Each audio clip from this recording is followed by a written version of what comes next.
This is confusing because I hit. All right, welcome into another LNP Lancaster Online Sports Roundtable. I'm reporter John Walk with colleagues Jeff Reinhart and Mike Gross. It is a Thursday, guys. We're, 3 or 4 days into HEDAC football practice already having begun. Tomorrow, the rest of the fall sports start their official practice. Well, everybody but golf and football have already started, or golf and football have already started. Everybody else starts Friday, but we'll get to all that. We wanted to start off the top here. There was some breaking news yesterday in regards to spectators for high school sports events, just to kind of bring you up to speed there. Mike, I'll let you lead us off. Yeah, what happened yesterday was that in June, the governor's office laid out this lengthy corona guidelines for all events, all public gatherings, and in particular for sports. And one of the things he has said famously now, or infamously, I guess, is that outdoor events are limited to 250 people, indoor to 25 people. But there was also a thing in there as of June that spectators were not allowed, even if they could be fit under the 250 and 25.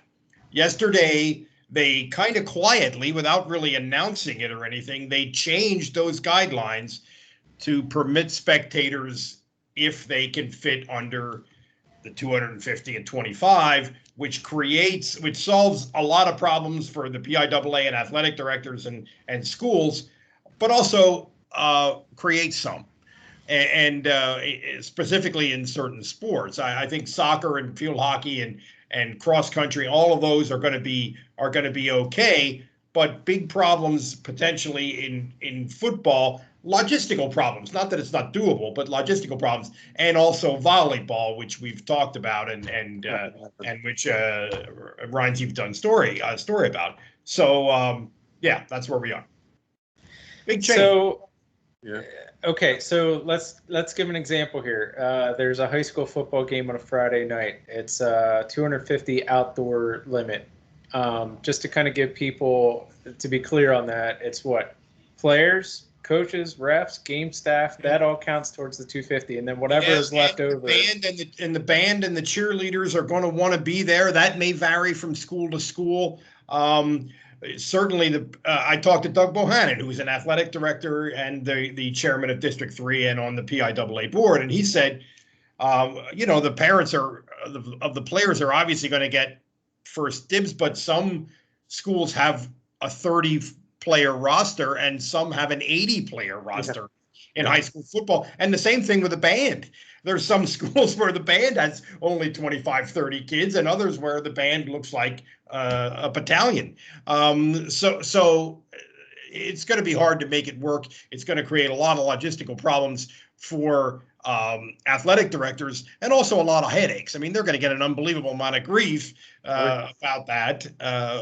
That's a problem. And then Jeffrey, with the volleyball, that's a completely different set of problems. But yeah. Yeah, and here's another thing that needs to be addressed. And I was at 3 HEDAC practices this week, and 2 of the stops, I had coaches tell me unsolicited when this came up with the fans. Here's what's going to happen. I don't know how this is going to work, but people are going to show up, and they're going to stand outside. Stand outside the fence. They're going to stand outside. I had 2 coaches tell me point blank. One guy was pointing over there. He said, we're going to have people there. We're going to have people over there. And they will not be social distancing. They will not be social distancing. Will not be social distancing. They'll be standing right next to each other. Yeah. Is that school property? Is that township property? How do you police it? It's going to happen. It's going to happen. People are going to show up and be like, dang it, I'm watching my kid play, whether you like it or not. I may not give you $5 for a ticket, but I'm going to go stand at that fence over there and I'm going to watch this game. It's going to happen. Right. And just to bring us up to speed on volleyball, Jeff, 25 indoors, how's that being handled again? The kids on the court, the coaches. The recommendation was 3 people at the scorer's table. They need a libero, stat person, the scorekeepers, whatever, trainer, and game manager. And that puts you right about at 25 right there. with the substitutes out in the hall, which I just can't get enough of that.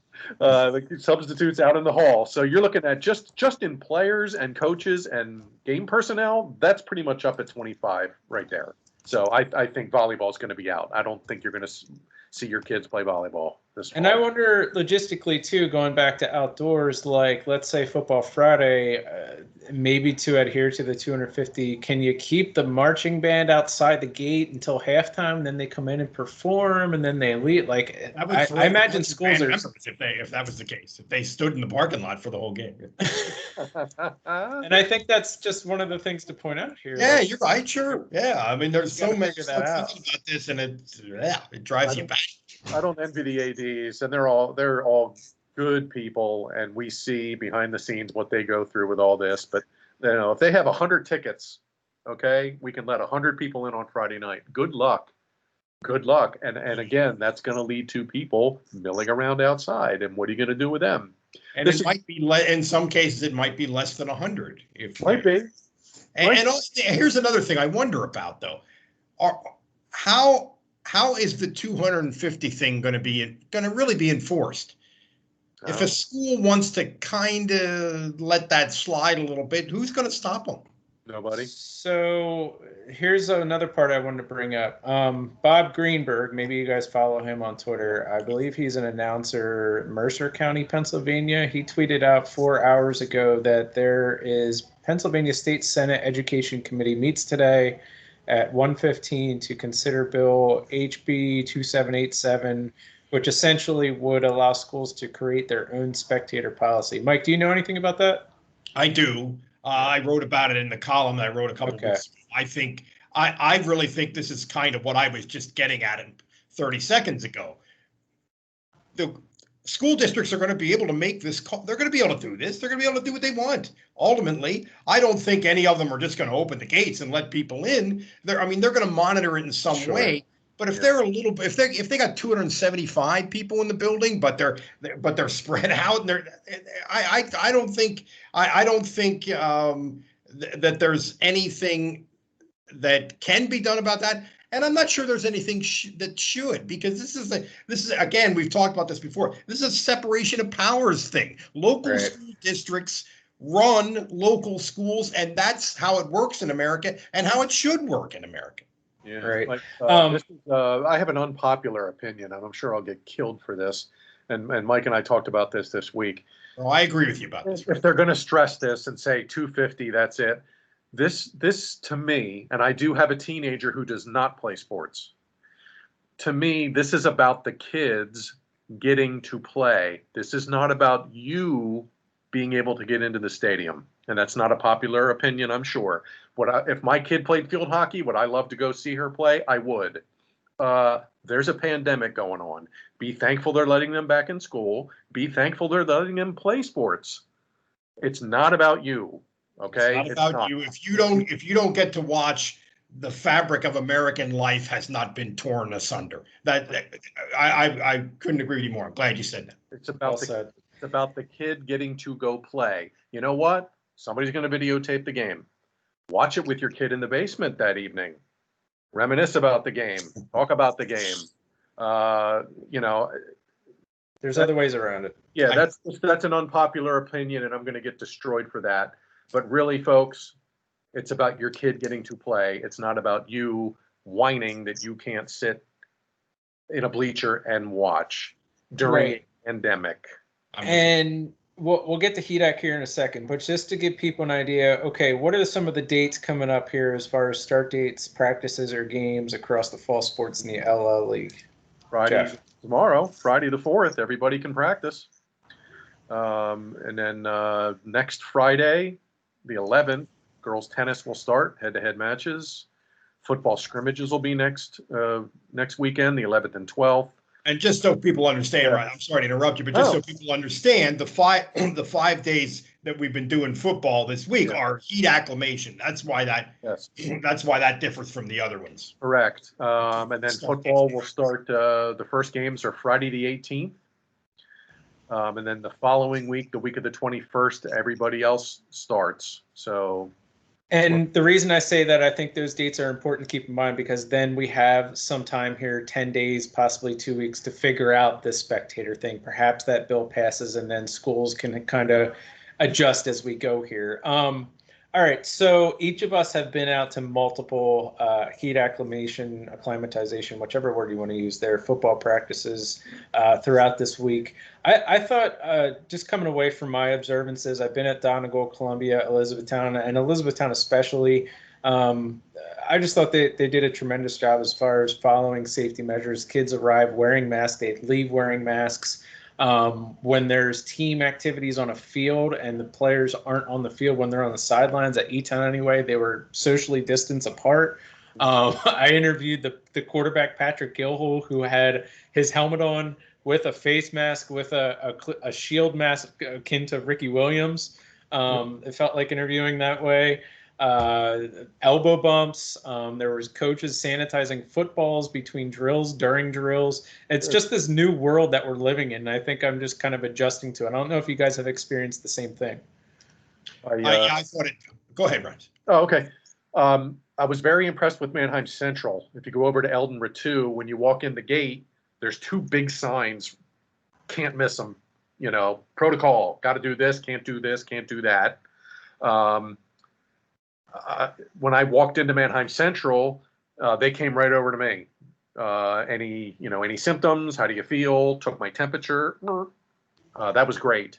I was at Wilson, and when I walked up to the practice field at Wilson, the guys were just starting to mill around, and I guess the rule is if you have your helmet on, you don't need a mask. If you take your helmet off, you got to have on a mask. And the players were saying to each other, "Hey, put a mask on." Like, guys were taking their helmets on to get, ready to practice.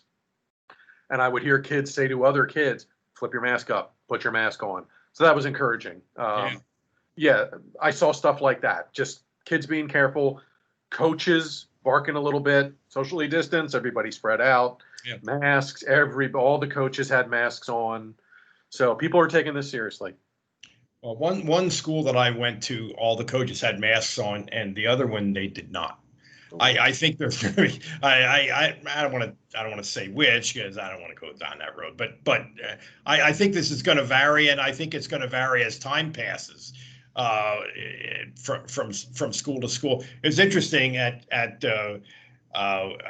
Lebanon, the principal, Bill Giovino, who used to be the football coach and AD, he was kind of running laps, like jogging around the track while they were practicing. And their coach said, when came over and talked to us, and he said, well, we're going to be really sticklers, and especially now with the principal of the school, I'm sure he'd be all over our butts if he, but so I think it's going to vary. But I don't have any reason to believe that everybody isn't sincere about trying to make this work. Right. And I don't know if you guys have been asking this as well, and perhaps this is in the health and safety plans for athletics across all the schools in the LL League, but I was curious. I was asking each coach that I was out at, okay, let's say season starts, one of your players gets sick, tests positive for COVID-19. What happens next? And I was surprised to find that the answers varied, because each school's different. Each school has their own plan. For example, at Donegal, Coach Tradrisberg was telling me that they would shut down if that player tests positive. By shut down, he means the team's not practicing, not playing. And the second prong is the whole team either stays in a 10-day quarantine, not practicing, no games, or the player who's sick gets a test back that's negative, whichever comes first, and then they can come back and start practicing and playing again. And then my next question off of that is, okay, what happens to the games that were within that window? Are they forfeited? Are they canceled? Is it no contest? And almost everybody told me it's a no contest, it's canceled. So that's, I think, something that we're going to be learning here as we kind of go forward, should that happen. That was kind of a District 3 thing. The distinction, wasn't it, between no contest and right. District ranking purposes and PowerPoints and all that. They're just going to call it a no contest, no game. And one of the things that might be a game changer here is increasingly more tests available and quicker response. that might change things quite a bit going forward here. I thought I saw a headline today that said CDC expects to start getting vaccines November 1st. I remember kind of double taking on that headline, but Wow. that Well, the vaccine, of course, the vaccine is a global game changer if there's a vaccine. That Sure. And that's the only time I'm going to feel safe is when you stick a needle in my arm. Then I'll feel a little better. And like I told in your arm right now, Ryan. Yeah. And like I told the coaches, like, not that I'm apologizing to ask that stuff. It's part of our job, but like, Yeah. we don't want to have to report on kids testing positive and teams shutting. Like, we're not in this for glorifying the cancellation of sporting events. Yeah. You know, we're a sports not, reporter. We want to be out covering stuff. Everybody is asking. Sure. That's what we do. And I just hope that people don't go into it thinking that we're rooting for this stuff to happen, because we're not. Some people do think that nationally. If you look at like the college football thing, Right. there are definitely some people who think that nationally. Oh, Right. wow. Yeah. All right, guys. Any last words from you guys as far as moving forward here? Things that you're paying attention to? Just getting ready. Just getting ready more than anything. And I'll end it with this. I talked to Zach Fisher at Conestoga Valley yesterday, and he used the word grateful. And we talked to the McCaskey coach and the Anvil coach a couple of weeks ago, and we asked them, "Are you impressed with how your kids are handling this?" And I talked to a couple players this week, and they were just so open and just being able to talk about this and what they've been going through up to this point. And Zach Fisher used the word grateful, and he was just so well spoken. And he said, "You can't even believe how grateful I am that I get to be out here with my boys and play my senior year." Really impressed with the kids and how they're handling all this. Definitely. They were probably all not that long ago looking down the barrel of no season at all. Yeah, that's right. Very impressed with the kids. So keep it up, positive. And again, sorry to be preacher Jeff, but this is about the kids getting to play. So let the kids play. If they let you in and you can go watch, thumbs up. If they say sorry, be happy that your child is getting to participate in an extracurricular activity in this weird year. Right. Awesome, guys. Well, hey, have a nice weekend. Thanks you guys out there for watching. We'll be back sometime next week talking more fall sports. Appreciate it. Have a good one. Thanks.